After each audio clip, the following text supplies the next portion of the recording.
ఆర్టీసీల reimbursement పేరు మీద ప్రభుత్వం ఉన్నటువంటి బకాయి 2400 కోట్ల రూపాయలు ఉంది. 2400 కోట్లు తెలంగాణ రాష్ట్ర ప్రభుత్వం ఆర్టీసీకి కట్టాలి. ₹1 కట్టరు, దాని గురించి మాట్లాడారు. ఇవాళ ఆర్టీసీకి ఉన్న నష్టం 3000 కోట్లే. మరి మీరు ఇచ్చే బకాయి కట్టేస్తే వాళ్ళు లాభాలలోకి వచ్చేస్తారు కదా. ఇవాళ ఆర్టీసీ కేంద్ర రాష్ట్ర ప్రభుత్వాలకు కలిపి 5000 కోట్ల రూపాయల ట్యాక్స్ కడుతుంది. ఎక్కడన్నా ప్రజా రోడ్డు రవాణా సంస్థ ప్రజలకు సేవ చేసే సంస్థకు సబ్సిడీలు ఇయ్యరా? సబ్సిడీలు ఇచ్చే ఆలోచన ఉండదా? మీరు మేఘా కృష్ణారెడ్డికి సబ్సిడీలు ఇస్తారు.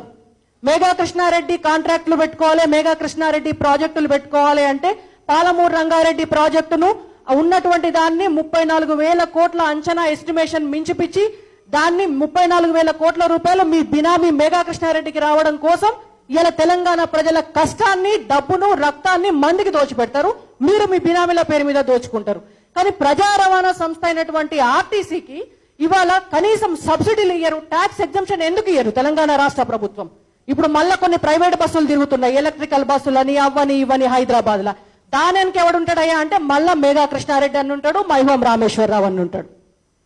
అది కూడా వాళ్ళు కూడా ఈయన కుటుంబ సభ్యులే అన్నమాట. జగన్మోహన్ రెడ్డి సీఎం అయిన తర్వాత తెలంగాణలో ఉన్నటువంటి ఒక ఎక్స్పర్ట్ ని తీసుకుపోయి కమిటీలో వేసుకున్నారు, ఎడ్యుకేషన్ కమిటీలా. మరి తెలంగాణలో ఉన్నటువంటి ముఖ్యమంత్రికి ఎందుకు సోయలేదు? గడ ప్రొఫెసర్ నాగేశ్వర్ సార్ ఉన్నారు, విద్యారంగం మీద ప్రతి ఇంచు ప్రతి అంశం తెలుసు. ఎందుకు అసంటోళ్ళను మీరు ఎందుకు పిలిపించుకోరు? సార్ ఎమ్మెల్సీగా ఉన్నప్పుడు 5 సార్లు అపాయింట్మెంట్ 5 రోజులు అడిగితే కూడా ఒక్కసారి అపాయింట్మెంట్ ఇవ్వలేదు సీఎం కేసీఆర్ గారు. ఎవరికి ఇస్తావు అపాయింట్మెంట్? మేఘా కృష్ణారెడ్డికి, లేకపోతే మైహోం రామేశ్వరరావుకు, ఆంధ్ర ప్రాంతం నుంచి ఎవడన్నా వస్తే వానికి, మీ పార్టీలో చేరతామన్న ఎమ్మెల్యేలకు, వీళ్ళకి ఇస్తారు. కానీ మీరు నియామకాల అంశాన్ని మాత్రం ఈ రాష్ట్ర ప్రభుత్వం మొత్తానికే మర్చిపోయింది. ప్రభుత్వ ఉద్యోగ కల్పన, ప్రైవేటు ఉద్యోగ కల్పన, స్వయం ఉపాధి కల్పన అని 3 రకాలుగా ఉంటాయి. ఇంతసేపు మనం ప్రభుత్వ ఉద్యోగ కల్పన గురించి మాట్లాడినాం. ప్రైవేటు ఉద్యోగ కల్పన విషయానికి వస్తే మాట్లాడితే సూట్లు వేసుకొని, బూట్లు వేసుకొని, ఆ ప్రైవేటు హెలికాప్టర్లు పట్టుకొని కొత్త బిచ్చగానికి పొద్దెరగడన్నట్టు దేశాలు మొత్తం పట్టుక తిరుగుతారు.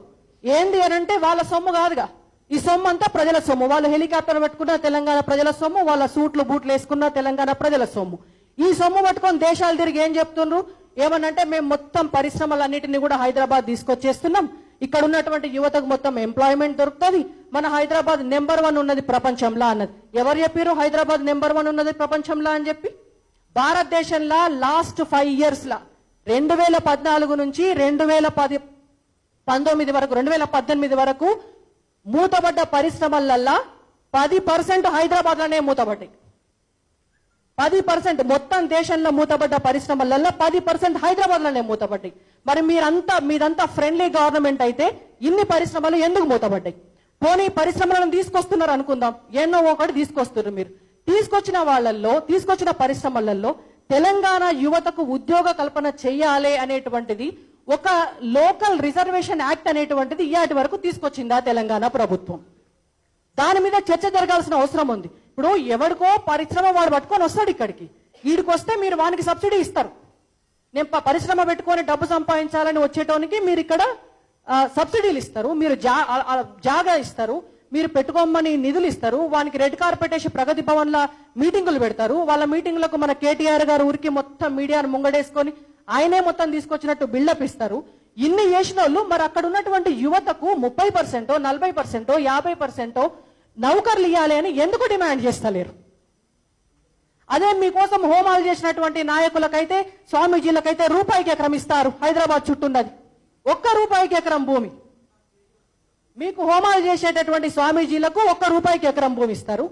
మేఘా కృష్ణారెడ్డికి, మైహోం రామేశ్వరరావుకు హైదరాబాద్ చుట్టూ మొత్తం భూములు వాళ్ళకి.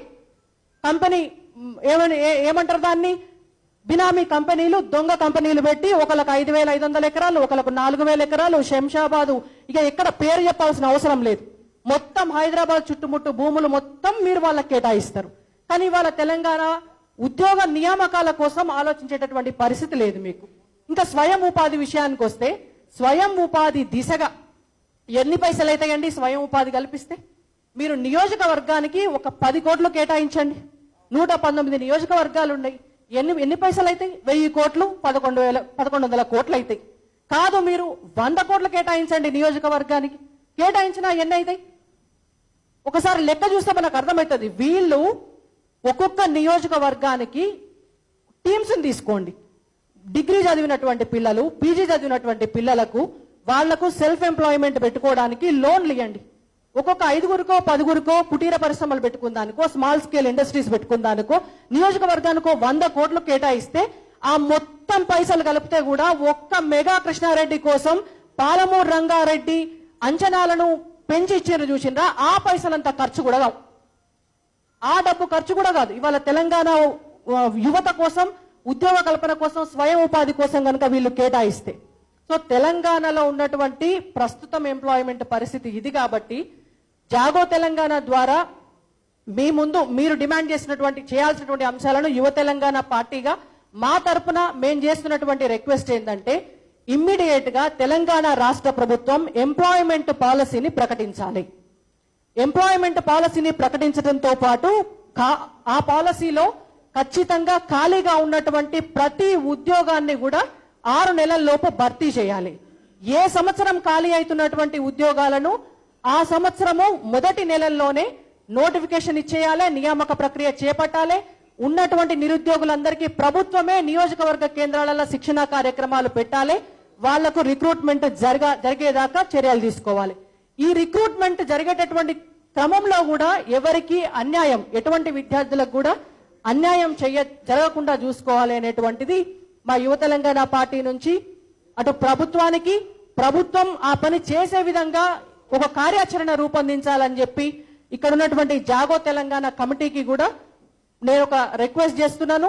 కాబట్టి డెఫినెట్ గా ఉద్యోగ నియామకాలు జరగాలని మనం ఆశిద్దాం.